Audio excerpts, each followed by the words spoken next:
Did royal blood guarantee a life of quiet dignity? What if love, lust, or sheer defiance shattered the most sacred vows, shaking thrones to their very foundations? From the 5th century to the 15th century, Europe's monarchs and their consorts often found themselves caught in scandalous webs of passion and power. Number 12. Henry I of England and Matilda of Scotland. The air around King Henry I of England, in the early 12th century, buzzed with the need for a legitimate heir. The youngest son of William the Conqueror, Henry had seized the English throne after his brother William Rufus died in a hunting accident, an event shrouded in whispers. To solidify his rule and truly unite the Norman conquerors with their Anglo-Saxon subjects, Henry needed a bride, and his choice was as strategic as it was controversial. He set his sights on Matilda, daughter of King Malcolm III of Scotland and St. Margaret. What made this choice so startling was Matilda's past. Born Edith, she had spent a significant part of her youth in convents, first at Romsey and then at Wilton Abbey. These were not casual visits. Edith had been educated within the walls of these religious houses. And crucially, she had worn the veil, the distinctive head covering of a nun. In medieval society, a woman who had taken the veil, even if she had not formally professed vows, was generally considered off-limits for marriage. Her future was understood to be dedicated to God, a life of celibacy and spiritual devotion. When news of Henry's intention to marry Edith, now known by her adopted Norman name Matilda, reached the ears of the English nobility and the church, a wave of consternation rippled through the land. Was the king truly considering marrying a woman who had, by all appearances, been destined for a religious life? Such a union would be a grave scandal, potentially undermining the sanctity of marriage and drawing the ire of the church, a formidable power in its own right. To address these serious concerns, an ecclesiastical council was convened in 1100, presided over by none other than Archbishop Anselm of Canterbury, one of the most respected and unwavering figures of the age. Anselm was a staunch defender of church law and principles. The weight of the decision rested heavily upon him. Edith herself was called to testify before the council. She stood before the assembled clerics and nobles, recounting her time in the convents. She explained that her wearing of the veil had been a practical measure, not a spiritual commitment. Her aunt Christina, who was the abbess of Romsey, had insisted she wear it to protect her from the unwelcome advances of Norman knights and other men who roamed the chaotic landscape of post-conquest England. Edith asserted that she had resisted the veil, even throwing it to the ground and stamping on it in defiance, but her aunt had forced her to wear it for her safety. She swore she had never taken permanent vows and had always harbored the intention of returning to the secular world. The council deliberated, weighing the evidence carefully. While the act of wearing the veil itself was considered significant, Edith's testimony, supported by the testimony of other witnesses, convinced Anselm and the council that her intentions had never been to commit to a monastic life.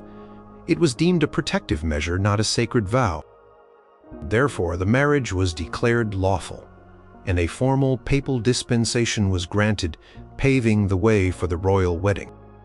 On November 11th, 1100, Henry I and Matilda were married in Westminster Abbey. Despite the official sanction, the whispers of the nun queen continued to circulate among some segments of society. The scandal, while overcome by ecclesiastical decree, left an impression. However, the political advantages of the marriage were undeniable. Matilda, through her mother, St. Margaret, was a direct descendant of the old Anglo-Saxon royal house of Wessex. Her marriage to Henry a Norman symbolically united the two peoples who had been at odds since the Norman conquest of 1066. This union helped to heal divisions and strengthen the legitimacy of Henry's rule in the eyes of his Anglo-Saxon subjects. Matilda proved to be a capable and intelligent queen, serving as regent for Henry during his frequent absences in Normandy. She was a patron of the arts and letters, known for her piety and her efforts to build bridges and roads. She gave birth to 2 children who survived to adulthood: Empress Matilda, who would later be a claimant to the English throne, and William Adelin, who was tragically lost at sea. Controversial marriage, though born of scandal, had ultimately secured the Norman dynasty through a direct heir, and profoundly influenced the future of the English throne, paving the way for future succession, crises, and alliances. The unusual circumstances of their union, however, served as a potent reminder of the complex interplay between royal ambition, religious law, and public perception in the medieval world. Number 11. Richard the Lionheart and Berengaria of Navarre. The reign of Richard I of England, known as the Lionheart, was defined by military prowess, crusading zeal, and a conspicuous disinterest in the traditional duties of a medieval king, particularly those related to domestic life and producing an heir. His marriage to Berengaria of Navarre, a union forged not out of affection but political necessity, became a quiet scandal marked by an unusual lack of intimacy and a lingering question mark over the king's personal inclinations. Richard was already betrothed to Alice, the sister of King Philip II of France, a betrothal that had been in place for years, even decades. However, this alliance was fraught with complications and the subject of much suspicion, with rumors circulating that Alice had become the mistress of Richard's father, King Henry II. As Richard ascended the throne and prepared for the Third Crusade, a new, more reliable alliance was needed. His formidable mother, Eleanor of Aquitane, ever the master of political maneuvering, undertook the task of finding him a suitable queen. Her choice fell upon Berengaria, the eldest daughter of King Sancho VI of Navarre. Berengaria was described by chroniclers as intelligent and virtuous, though not noted for extraordinary beauty. Her kingdom of Navarre, situated in the Pyrenees, offered strategic advantages for Richard's continental holdings. The marriage was arranged in 1191, with Eleanor personally bringing Berengaria to Messina, Sicily, where Richard was preparing his forces for the crusade. However, Richard, already consumed by his crusading ambitions, did not immediately marry her. Instead, Berengaria accompanied the fleet, sailing separately from Richard's ship. The official wedding finally took place in Cyprus on May 12, 1191, after Richard had conquered the island. The timing was less about romance and more about solidifying a base for the crusade and providing a dowry that would fund his military endeavors. The ceremony itself was grand, a necessary display of royal might and future succession. The events that followed, or rather the lack of them, raised eyebrows. Despite being married, Richard and Berengaria spent remarkably little time together. Richard continued his relentless military campaigns, first in the Holy Land, and then, after his capture and ransom, back in Europe, defending his French territories. Berengaria largely remained in France, living in various castles and properties. This prolonged separation was highly unusual for a medieval royal couple, whose primary duty was to produce legitimate heirs to ensure the stability of the dynasty. The whispers surrounding Richard's personal life fueled the quiet scandal. Chroniclers and later historians have discussed the strong evidence suggesting Richard was homosexual, or at the very least preferred the company of men. Accounts refer to intense attachments he formed with male companions, a practice that contrasted sharply with his apparent indifference to his wife. While homosexuality was condemned by the Church, open accusation against a king was rare. However, the lack of an heir and his persistent distance from Berengaria were undeniable facts that spoke volumes. The marriage remained unconsummated for a considerable period, a grave matter in a time when consummation was crucial for legal and spiritual validity. The failure of the marriage to produce children was a major concern for the succession. Richard had no legitimate children with Berengaria, and though he had an illegitimate son, Philip of Cognac, this did not solve the dynastic problem. Crown eventually passed to his younger brother John after Richard's death in 1199. Berengaria herself seemed to accept her lot with quiet dignity. She remained loyal to Richard throughout his life, even during his captivity. After his death, she settled in Maine, France, and founded the Abbey of Le Pau, where she spent the remainder of her life. She was known for her piety and administrative skills. The scandal of their union was not one of infidelity or dramatic conflict, but rather a subtle yet profound subversion of royal expectations. It highlighted a king who prioritized personal ambition and perhaps his own inclinations over the dynastic duties that were considered paramount for a medieval monarch. Berengaria was a queen who bore the title but lacked the intimate companionship and familial role expected of a royal consort, a silent testament to a king who marched to the beat of his own solitary drum. Number 10. Blanch of Burgundy and Charles IV of France. Early 14th century French court, under the reign of Philip IV, known as Philip the Fair, was supposedly a model of pious and orderly behavior. Yet this veneer of virtue shattered dramatically with the Tour de Nasle affair, a scandal involving the king's 3 daughters-in-law, accusing them of adultery and shaking the very foundations of the Capetian dynasty. At the heart of this affair, facing particular humiliation and tragic consequence, was Blanch of Burgundy, married to Philip's youngest son, Charles, who would later become King Charles IV. The scandal erupted in 1314, sending shockwaves across Europe. The 3 princesses involved were Margaret of Burgundy, wife of the future King Louis X, Joan II of Burgundy, wife of the future King Philip V, and Blanche of Burgundy, wife of the future King Charles IV. According to the most widely accepted accounts, the affair came to light through the suspicions of Philip IV's daughter Isabella, Queen of England, who noticed certain embroidered purses worn by 2 Norman knights, brothers Gauthier and Philippe d'Aunay. Isabella had given similar purses to her sisters-in-law, and she grew suspicious when she saw them in the possession of the d'Aunay brothers. Isabella reportedly confided her suspicions to her father, Philip IV. King, known for his stern and unyielding nature, launched a swift and secret investigation. What they uncovered, or what they claimed to uncover, was a long-standing pattern of infidelity. The d'Aunay brothers confessed under torture, implicating Margaret and Blanche in illicit relationships that had reportedly taken place for years within the Tour de Nasle, a medieval watchtower on the banks of the Seine River, notorious for its dark reputation.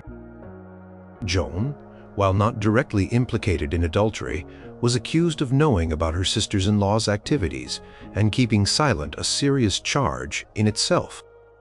The retribution was brutal and immediate, a stark demonstration of royal authority and the severe consequences of dishonoring the crown. The d'Aunay brothers were arrested, publicly tortured, flayed alive, castrated, disemboweled, and then hanged. Their bodies were left to rot for days as a warning. Such a gruesome display was intended to terrify and assert the absolute power of the monarch over his subjects, particularly those who dared to touch the royal family. As for the royal women, their fate, while avoiding the physical torture of their alleged lovers, was nevertheless devastating. Margaret and Blanche were both stripped of their royal titles, their heads shaved and imprisoned in Chateau Gaillard, a formidable Norman fortress. Joan, despite her lesser involvement, was initially imprisoned in Dourdan, but later released due to lack of direct evidence against her and the powerful intervention of her husband Philip, who remained loyal to her. She would eventually become Queen of France. While Margaret died in prison in 1315, allegedly under harsh conditions, Blanche continued to languish in captivity. When her husband Charles became king in 1322 as Charles IV, many believed she would be released and her marriage annulled. However, Charles, possibly under the influence of his counselors, or due to the deep stain on his reputation, chose not to release her. Instead, he sought an annulment of their marriage from Pope John XXII on the grounds of affinity, as Blanche's sister, Joan, was his brother's wife. The annulment was granted, and Blanche was transferred to Gavveston Castle. She died a year later, in 1326, still a prisoner, never having known true freedom or reconciliation with her husband. Tour de Nesle affair left an indelible mark on the Capetian dynasty. It shattered the image of a pure and pious royal family and contributed to the subsequent succession crises, as the sons of Philip IV died without surviving male heirs, leading to the end of the direct Capetian line and the rise of the House of Valois, which in turn sparked the 100 Years' War. The scandal served as a potent reminder that even the highest-born individuals were not immune to the severe consequences of perceived moral transgressions, and that royal reputation was a fragile thing, easily shattered by whispers of illicit passion. Number 9. Empress Theodora and Justinian I. In the glittering, complex world of the 6th century Byzantine Empire, few figures shine as brightly or as controversially as Empress Theodora. Her ascent from a humble, even scandalous background to become the most powerful woman of her age, co-ruling alongside Emperor Justinian I, was a dramatic narrative of social mobility, political cunning, and sheer force of will. Her past was an open secret, a source of both admiration and deep scandal among the elite of Constantinople. Theodora's origins were far from aristocratic. She was the daughter of Acacius, a bear-keeper for the Hippodrome, the vast chariot racing arena that served as the heart of Byzantine public life. Her early life was spent in the gritty, boisterous world of popular entertainment. The historian Procopius, a contemporary chronicler who was both a supporter and later a harsh critic, paints a vivid and often lurid picture of her youth in his Secret History. He describes Theodora as an actress, and more specifically, as a mime. In Byzantine society, actress was often a euphemism for a woman engaged in prostitution. Procopius details her performances, which were reportedly provocative and explicit, and her numerous affairs with various men. Whether Procopius's account was entirely accurate or colored by personal animosity, it solidified Theodora's reputation as having a past deemed highly inappropriate for any woman, let alone an empress. Despite this background, Theodora possessed extraordinary intelligence, wit, and charisma. She eventually left her life as an actress and embarked on a journey that brought her to Alexandria and Antioch, where she may have encountered Monophysite Christians, a theological sect that held beliefs contrary to the established Chalcedonian Christianity and whose followers would later become her strong ally. Upon her return to Constantinople, she caught the eye of Justinian, then a powerful noble and nephew of the reigning Emperor Justin I. Justinian, already a highly intelligent and ambitious man, became utterly captivated by Theodora. His desire to marry her, however, faced a significant legal and social hurdle. Roman law, which still formed the basis of Byzantine jurisprudence, forbade a man of senatorial rank from marrying an actress. To overcome this obstacle, Justinian, with the influence of his uncle the emperor, championed a new law passed in 524, which permitted such marriages. This legal change was a clear indication of Justinian's determination and the extent of his infatuation, and it marked the first official step in Theodora's controversial rise. They married around 525, and upon Justinian's ascension to the imperial throne in 527, Theodora became empress. The scandal of her past, however, did not simply disappear. Many within the Byzantine aristocracy, with their emphasis on lineage and propriety, viewed her with disdain and suspicion. They saw her as a commoner, a woman of loose morals, now sitting beside the emperor, holding immense power. Yet, Theodora proved to be an empress of extraordinary capability and influence. She was not merely a ceremonial consort. She was Justinian's trusted advisor, partner in power, and often his equal. Her political acumen was particularly evident during the Nika riots of 532. When a massive uprising threatened to depose Justinian and his advisors urged him to flee, it was Theodora who stood firm. Her famous speech asserting that royalty is a fine burial shroud rallied Justinian and his generals, leading to the brutal suppression of the riots and the reassertion of imperial authority. This moment cemented her position as a formidable force. Theodora used her influence to champion the rights of women, enacting laws against forced prostitution and giving women greater legal protection in divorce and property rights. She also became a staunch defender of the Monophysite cause, often conflicting with the Orthodox Chalcedonian Church and further adding to the controversial nature of her reign. Her intelligence and unwavering spirit were undeniable, even by her detractors. Her life was a testament to the fact that in the Byzantine Empire, a woman, despite her past, could rise to the highest echelons of power through a combination of personal charm, intelligence, and a powerful patron.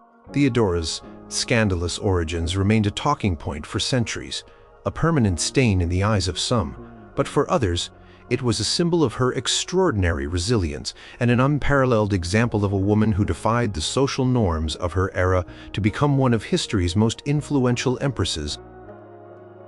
Number 8. King John of England and Isabella of Angulem. The reign of King John of England, the youngest surviving son of Henry II and Eleanor of Aquitane, was marked by political turmoil, military defeats, and a deeply unpopular reputation. Among the many controversies that defined his rule, his marriage to Isabella of Angulem stands out as a personal act that ignited a firestorm of political and military consequences, directly contributing to the unraveling of his continental empire. In the year 1200, John was already married to Isabella of Gloucester. Their union was purely political, a necessary marriage to secure certain lands.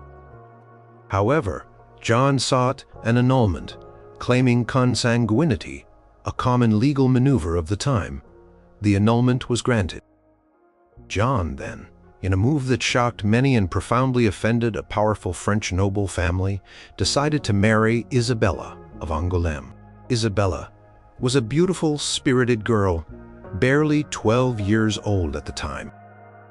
Crucially, she was already formally betrothed to Hugh X of Lusignan, a powerful and ambitious nobleman whose family controlled vast territories in Poitou and other parts of Aquitaine, an area vital to the English crown's control over its continental possessions.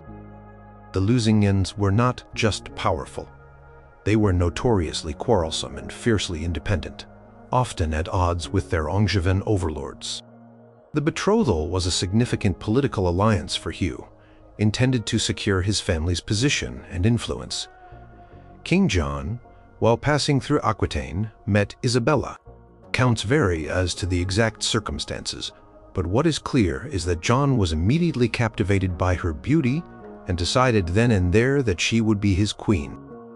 Without consulting the Lusignans or even informing them, and certainly without their consent, John effectively kidnapped Isabella and married her on August 24, 1200, at Bordeaux. This was a brazen and incredibly insulting act, a direct breach of feudal custom, and a profound personal affront to Hugh X of Lusignan. The reaction from Hugh and his family was one of outrage and fury. They viewed John's actions not just as a personal betrayal, but as a calculated effort to humiliate them and undermine their standing. The Lusignans appealed directly to John's feudal overlord, King Philip II, Augustus of France, asserting that John, as their suzerain, had violated his duties and their rights. Philip Augustus, ever keen to exploit John's weaknesses and expand French royal power at the expense of the English, seized upon this grievance with relish. Philip summoned John to appear before his court in Paris to answer the Lusignans' charges. John, refusing to acknowledge Philip's jurisdiction over him in this manner, failed to appear. This provided Philip with the perfect pretext to declare John's French lands forfeit. In 1202, Philip launched a full-scale invasion of John's continental territories. The Lusignans eagerly joined the French king, transforming a personal scandal into a major war. The war that followed was a disaster for King John. His French vassals, already alienated by his erratic behavior and perceived tyranny, offered little resistance. By 1204, John had lost Normandy, Anjou, Maine, and Touraine to Philip Augustus, effectively shattering the vast Angevin empire his father, Henry II, had built. The Lusignan family, fueled by the initial affront of Isabella's abduction, played a key role in undermining John's authority in the region. Isabella of Angulem became queen, but her life with John was reportedly tumultuous, marked by his volatile temper and her own independent spirit. They had 5 children together, including the future King Henry III. After John's death in 1216, Isabella returned to her native Angulem. In a surprising turn of events that further highlighted her controversial past, she quickly married her original fiancé, Hugh X of Lusignan, the very man John had so deeply wronged. This second marriage, while securing her place in her homeland, also caused a stir, as it was done without the consent of the English Regency Council, who were overseeing her son Henry III's minority. King John's impulsive and scandalous marriage to Isabella of Angulem did more than just ignite a personal feud. It provided King Philip Augustus with the moral and legal high ground to dispossess the English crown of its most valuable French territories, fundamentally altering the map of medieval Europe and setting the stage for future Anglo-French conflicts. The love, or perhaps lust, that led to this scandalous union ultimately reshaped the destinies of kingdoms. Number 7. Agnes Sorel and Charles VII of France. In the mid-15th century, during a period of deep national crisis for France, known as the 100 Years' War, a woman named Agnes Sorel emerged from the shadows to become not just the mistress of King Charles VII, but a public figure of unprecedented influence and glamour. Her relationship with the king was openly acknowledged, earning her the title Dame de Beauté, Lady of Beauty, and sparking a scandal of a different kind, not of secret sin, but of a mistress wielding overt power and setting a bold new precedent for royal favorites. She joined the service of Charles VII's queen, Marie of Anjou, around 1444, possibly as a lady-in-waiting. Her striking beauty, intelligence, and vivacious personality quickly captivated the king, who had until then been known for his somewhat reserved and melancholic disposition. Charles VII, who had been mocked as the King of Bourges during his early uncertain reign, was finally beginning to assert his authority and reclaim French territory from the English, partly thanks to the efforts of Joan of Arc, who had inspired him a decade earlier.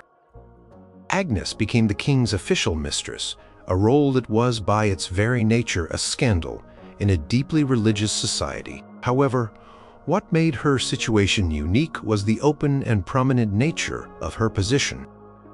Charles VII showered her with gifts, jewels, and estates, including the magnificent Château de Lox and Bourg-sur-Marne, from which she derived her popular title. She was formally presented at court, lived in royal residences, and was treated with a deference that far surpassed the typical expectations for a royal mistress. This public display of the king's affection and generosity was a constant source of gossip and resentment among the nobility, particularly those who felt her influence was undue. More than just a beautiful companion, Agnes Sorel reportedly played a significant role in inspiring and revitalizing King Charles VII. Some chroniclers suggest she pushed him to greater political and military action, shaming him out of his lethargy and urging him to reclaim France. Legend has it that she once told him that if he did not stop procrastinating, she would leave him for a more capable king. This perceived influence, whether true or exaggerated, added another layer of scandal. How could a king, divinely appointed, allow himself to be so swayed by a mere mistress rather than his queen or his seasoned advisors? Her presence also caused tension with Queen Marie of Anjou, who, despite bearing the king numerous children, was largely ignored by Charles Marais. While Marie maintained her dignity, the open acknowledgement of Agnes put her in an impossible position, eroding the traditional standing of the queen. Agnes Sorel bore Charles VII 4 daughters, all acknowledged by the king and given royal treatment, further blurring the lines between legitimate and illegitimate offspring in the eyes of some at court. Agnes Sorel's life was cut short in February 1450, when she died suddenly at the age of 28, shortly after giving birth to her 4th child.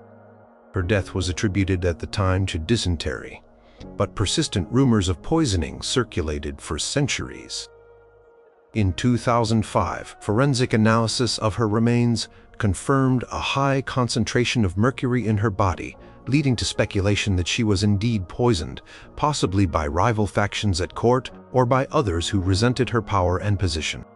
The investigation, however, did not definitively identify the culprit. Agnes Sorel's story remains a captivating example of a medieval royal scandal. It was not merely about a king having an affair, it was about the public elevation of a mistress, her open political influence, and the challenge she posed to the rigid social and moral order of the time. She became a symbol of both courtly love and royal transgression, leaving behind a legacy that was both glamorous and controversial, a testament to the power of beauty and personality to reshape the boundaries of royal propriety. Number 6. Elizabeth, Woodville, and Edward IV. The mid-15th century in England was a cauldron of political intrigue and dynastic strife, known as the Wars of the Roses. Amidst this turbulent backdrop, the dashing young King Edward IV, a figure of striking charisma and military prowess, committed an act that sent shockwaves through the English court and deepened the divisions within the nobility. He secretly married Elizabeth Woodville. This union, a clandestine match with a commoner widow, was a profound break with royal tradition and a political gamble that would have far-reaching, even tragic, consequences. Edward IV, the first Yorkist king, had overthrown the Lancastrian King Henry VI.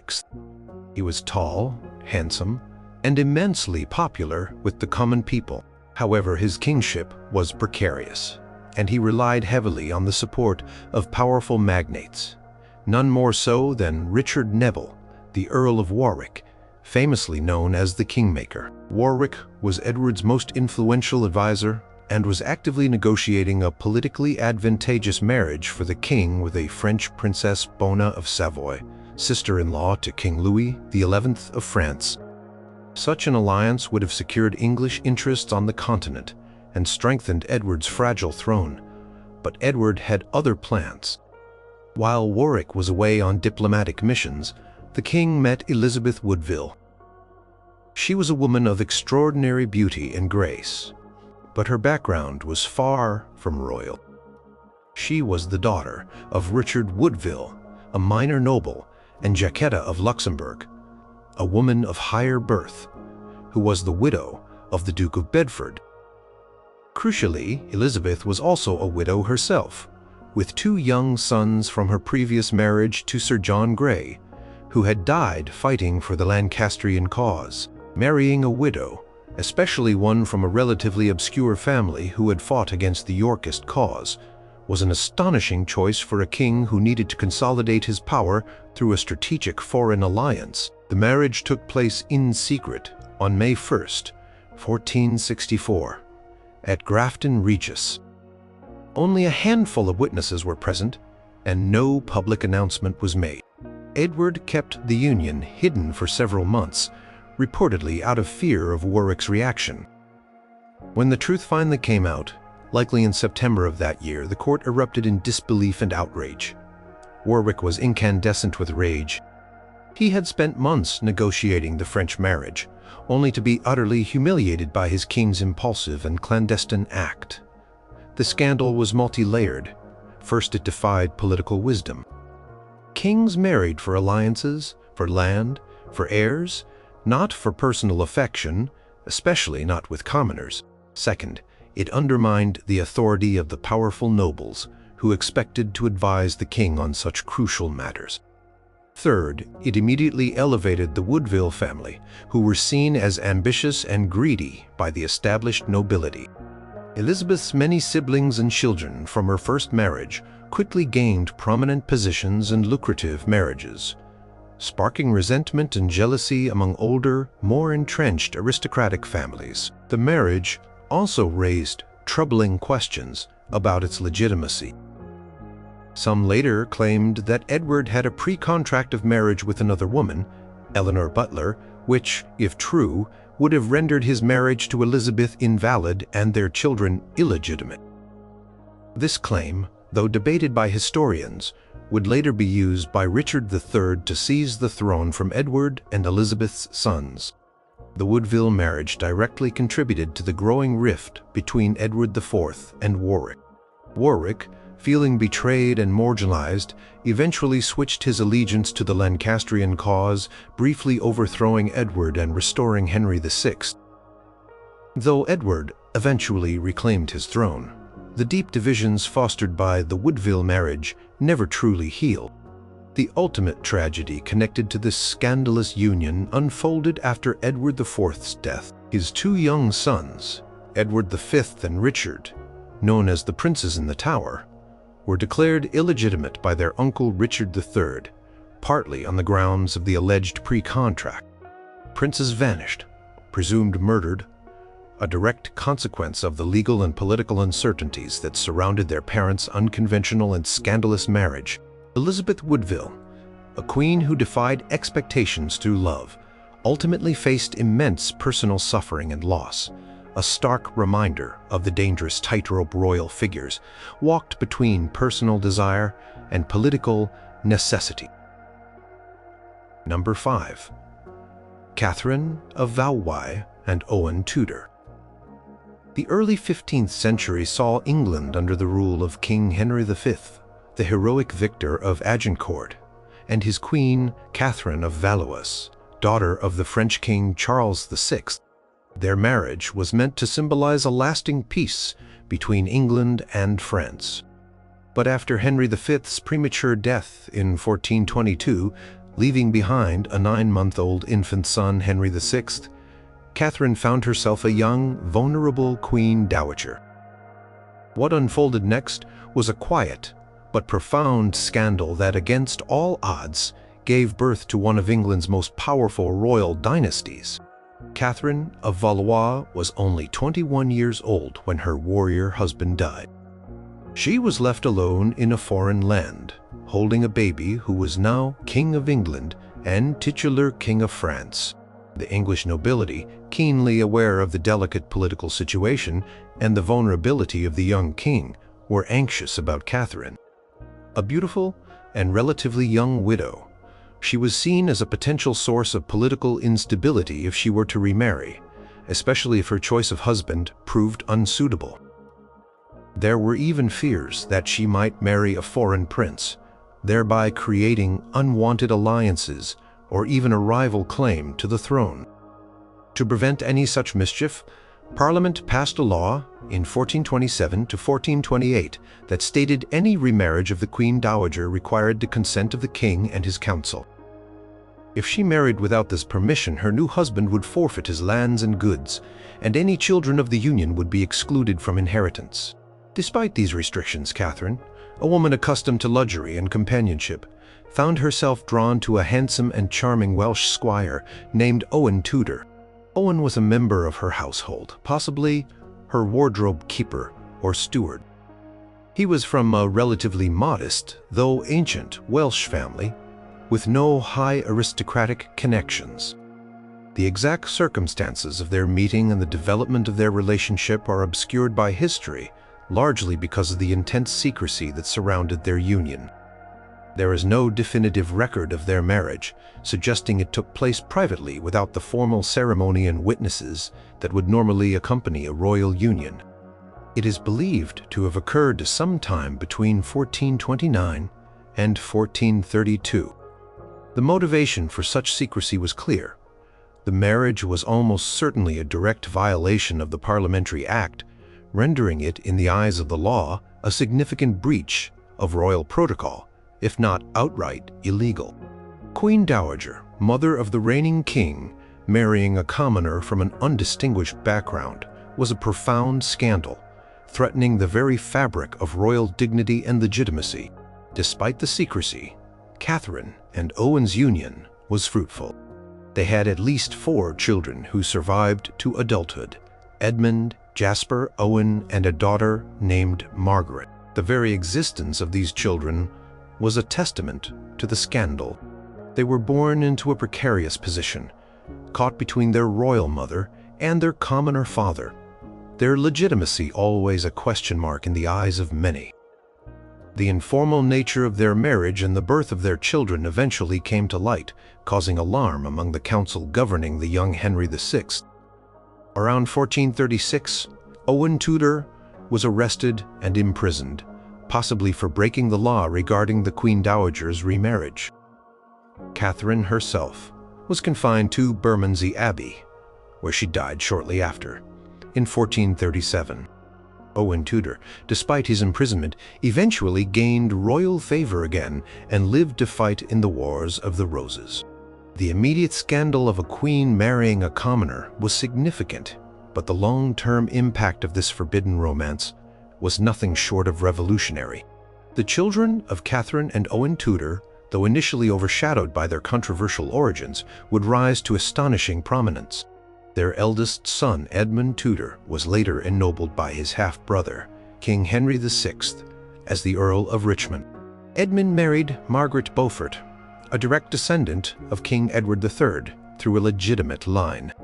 Their son, Henry Tudor, would go on to defeat King Richard III at the Battle of Bosworth Field in 1485, ending the Wars of the Roses and establishing the powerful Tudor dynasty. The scandalous secret love affair between Queen Catherine of Valois and Owen Tudor, a relationship that began under the shadow of a forbidding parliament, ultimately transformed the course of English history, showing how a quiet transgression could lead to the most unforeseen and monumental shifts in power.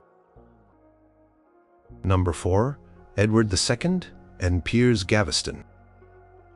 The reign of King Edward II of England, spanning the early 14th century, is often defined by his personal failures and political weakness, culminating in his dramatic downfall.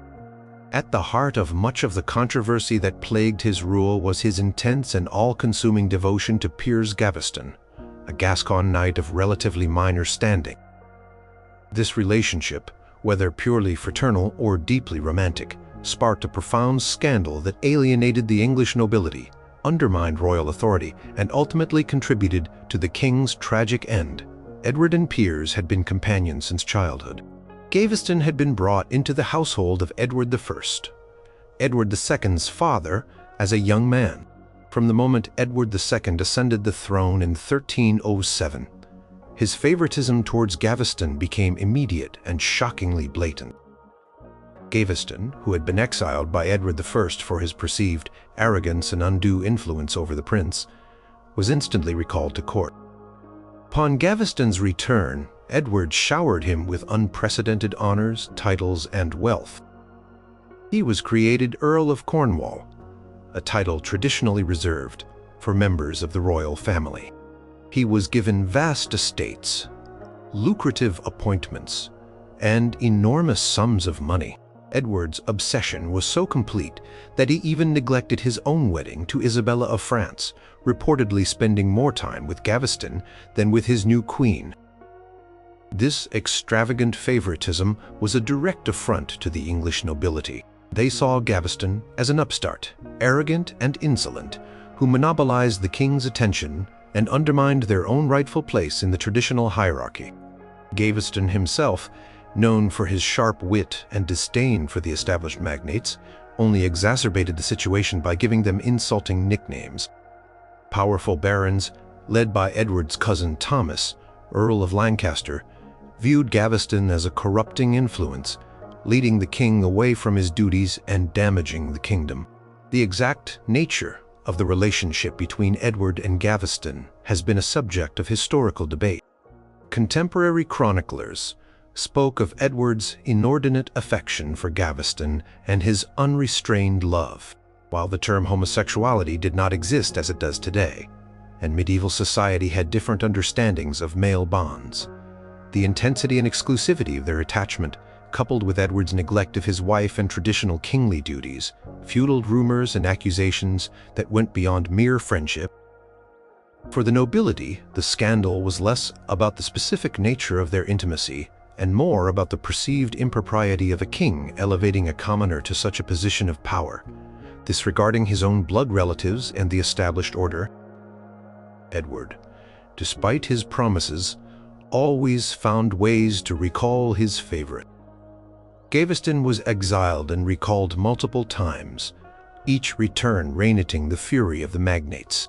The cycle of favoritism, baronial outrage, and Gaveston's temporary banishment only highlighted Edward's weakness and his inability to govern effectively without his beloved companion. In 1312, the Ordinances, a series of reforms demanded by the barons, were forced upon Edward, seeking to curb his power and remove Gavveston.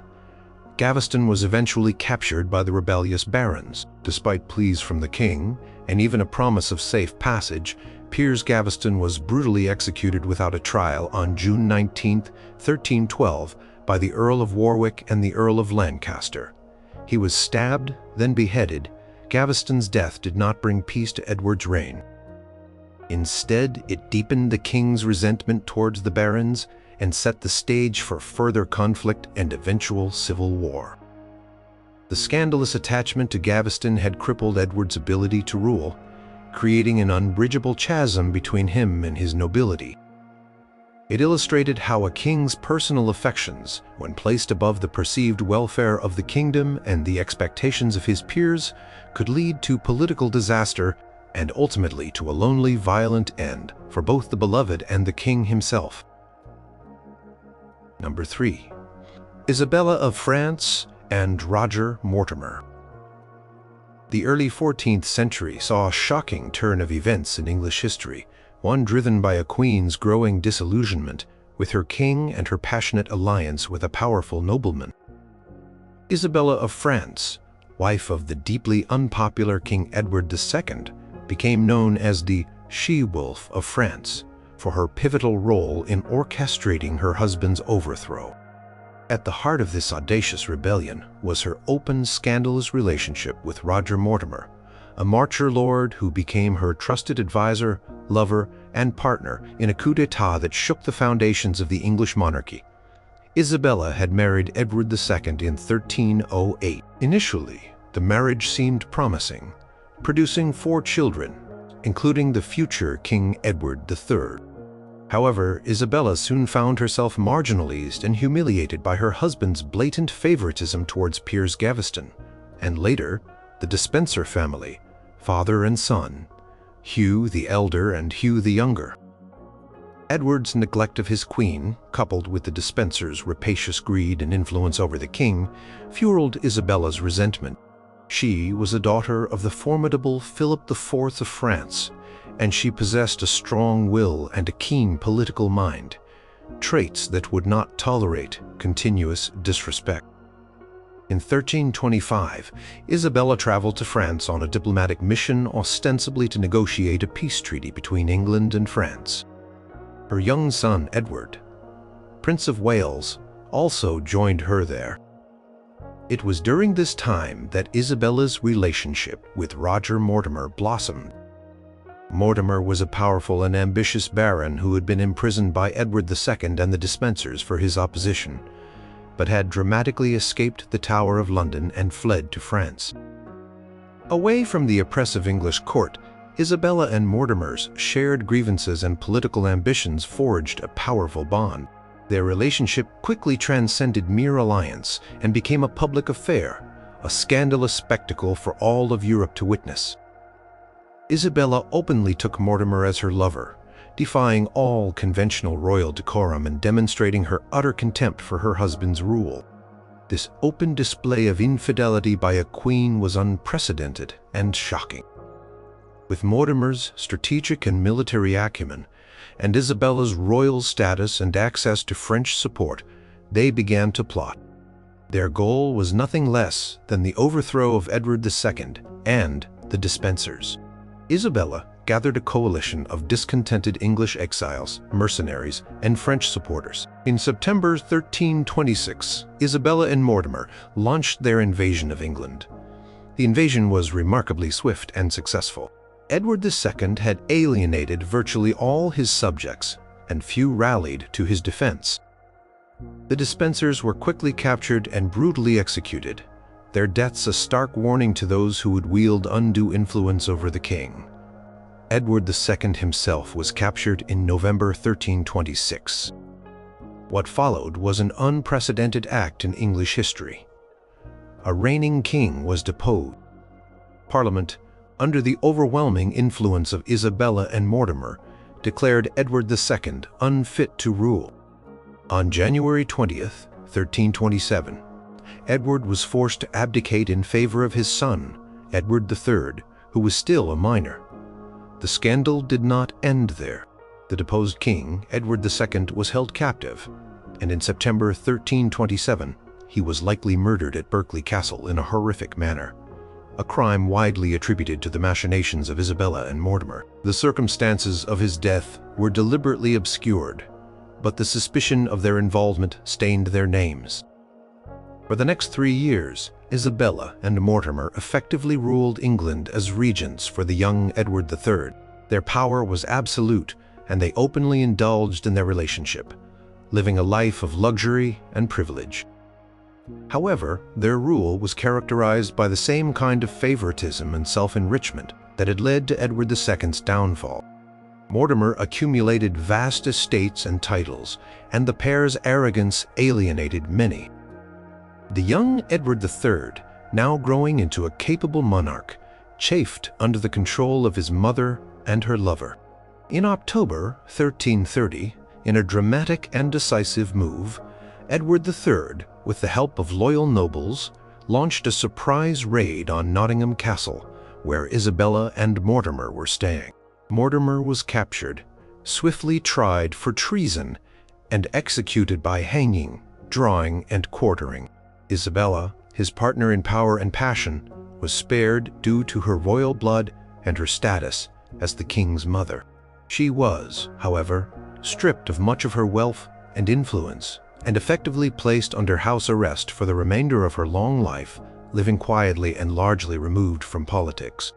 The scandalous romance between Isabella of France and Roger Mortimer remains one of the most sensational and politically consequential love affairs in medieval history, demonstrating how personal ambition and forbidden passion could combine to topple a king and reshape a kingdom. Number 2. Henry II of England and Rosamund, Clifford. King Henry II of England, a dynamic and formidable ruler who founded the Plantagenet dynasty, was known for his boundless energy, sharp intellect, and a restless nature that extended to his personal life. While his marriage to the powerful Eleanor of Aquitane was a union of two formidable personalities, it was also fraught with conflict and marked by Henry's notorious infidelities.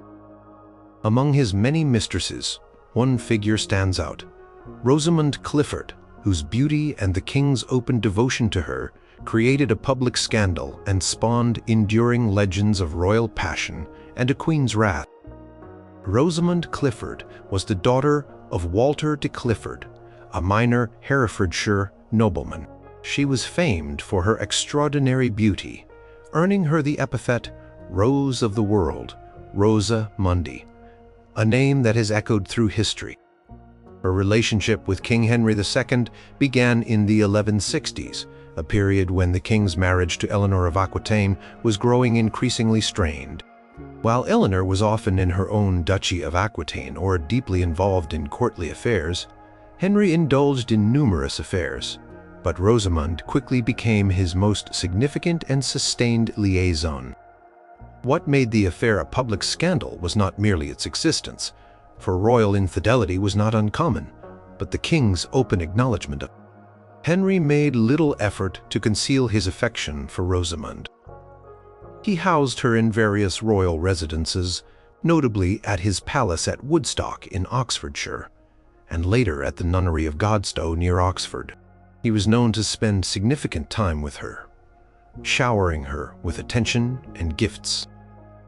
While not given official titles like Agnes Sorel would later be, her presence was known and discussed among the court and beyond. The scandal primarily revolved around the insult it presented to Queen Eleanor of Aquitaine. Eleanor, a proud and powerful woman in her own right, was not one to tolerate such public humiliation. While Henry's other affairs might have been more discreet, Rosamund's prominent position was a direct affront to the Queen's dignity and status. The tension between the royal couple was already immense, fueled by their differing personalities, Eleanor's independent spirit and Henry's authoritarian tendencies. Rosamund's presence only exacerbated these deep-seated resentments. The affair gave rise to one of the most enduring and dramatic myths of the English Middle Ages. Legend claims that Henry, to protect Rosamund from Eleanor's wrath, built a secret labyrinth at Woodstock, a complex maze of passages and rooms designed to confuse and deter anyone attempting to reach his beloved mistress.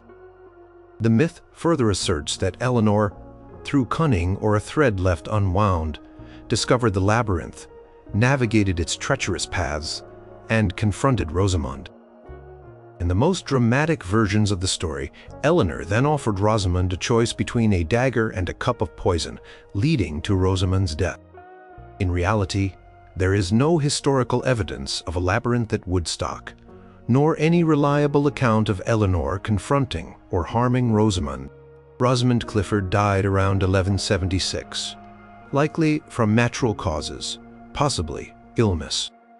She was buried at Godstow Priory, where Henry made generous donations for her soul. Her tomb was later destroyed by order of Hugh of Lincoln, a bishop who objected to a royal mistress being interred in consecrated ground. Despite the lack of factual basis, the popular myth of Eleanor's vengeful actions highlights the perceived severity of the scandal and the public's understanding of the Queen's likely fury. Rosamund Clifford bore Henry two sons, Geoffrey and William Longsby, both of whom Henry acknowledged and provided for generously. Geoffrey later became a bishop, and William became Earl of Salisbury. The presence of these illegitimate but recognized children added another layer to the scandal, further complicating the dynastic landscape. The affair between Henry II and Rosamund Clifford was a prominent example of a king's open infidelity creating a significant public and private crisis. It was a catalyst for much of the animosity between Henry and Eleanor, contributing to her eventual support of her sons' rebellions against their father, and her subsequent long imprisonment. Rosamund Clifford's beauty and her tragic, legendary fate solidified her place in history as the most famous royal mistress of the Plantagenet era, a lasting symbol of a king's forbidden passion and the explosive consequences it could unleash within the royal court.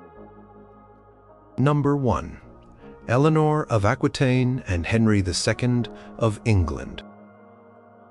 The story of Eleanor of Aquitaine and Henry II of England is not simply a tale of a royal marriage. It is an epic saga of power, passion, betrayal, and rebellion that shaped the destiny of medieval Europe. Their union, initially a brilliant strategic alliance, became a cauldron of conflict and open scandal, defined by shifting loyalties, rampant infidelities, and the clash of two of the most formidable personalities of their age. Eleanor was already a figure of immense renown and controversy before she even met Henry. As the Duchess of Aquitaine, she was one of the wealthiest and most powerful women in Europe, ruling a vast territory in southwestern France. Her first marriage, to Louis VII of France, had been tumultuous. During the Second Crusade, in the 1140s, Eleanor accompanied her husband to the Holy Land. Whispers, fueled by jealous courtiers and disapproving clerics, spread rapidly about her conduct. She was accused of undue familiarity with her uncle Raymond of Poitiers, the Prince of Antioch, with some chroniclers even suggesting a scandalous affair. While the truth of these allegations remains debated, they certainly contributed to the growing strain in her marriage to the pious and conservative Louis. The scandalous rumors, coupled with their failure to produce a male heir and deep personal incompatibility, led to their divorce in 1152. This was a profound shock to medieval sensibilities.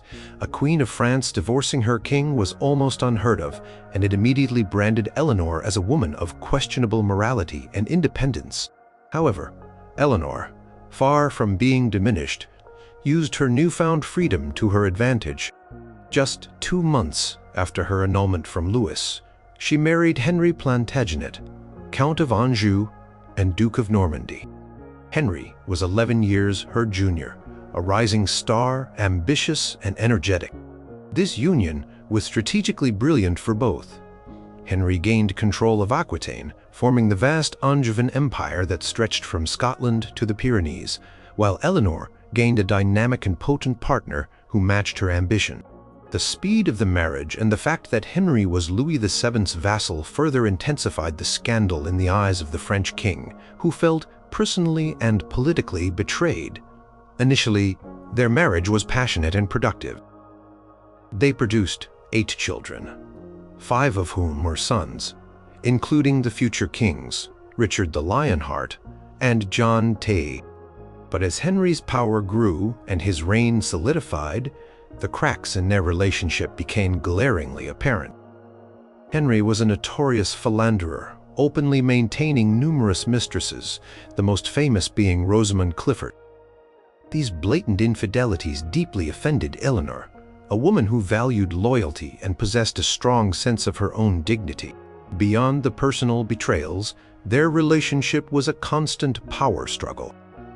Eleanor, accustomed to ruling her own duchy and exerting political influence, was increasingly sidelined by Henry's authoritarian style of governance. She disliked his constant absences and his attempts to control her Aquitane. The scandal escalated into open rebellion in 1173. Eleanor, feeling increasingly marginalized and disrespected, actively encouraged her eldest sons, Henry the young king, Richard and Geoffrey, to rebel against their father. She provided them with financial support and even sent her younger sons to them, a shocking act of a queen supporting her children against their king and father. The rebellion was ultimately crushed, and Henry II punished Eleanor severely. From 1173 until his death in 1189, Eleanor was held under various forms of house arrest, effectively a prisoner for 16 long years. This imprisonment of a reigning queen, the mother of the king's heirs, was an extraordinary and unprecedented act, a stark illustration of the deep animosity and profound break within the royal family. Eleanor was finally released upon Henry's death and the ascension of her favorite son, Richard the Lionheart. She then played a vital role in his reign, and later in the reign of her youngest son, John, proving her enduring political acumen. The scandalous marriage of Eleanor and Henry, characterized by initial ambition, mutual betrayal, and open warfare within the family, profoundly shaped the course of English and European history, demonstrating the explosive potential when the personal passions and polluted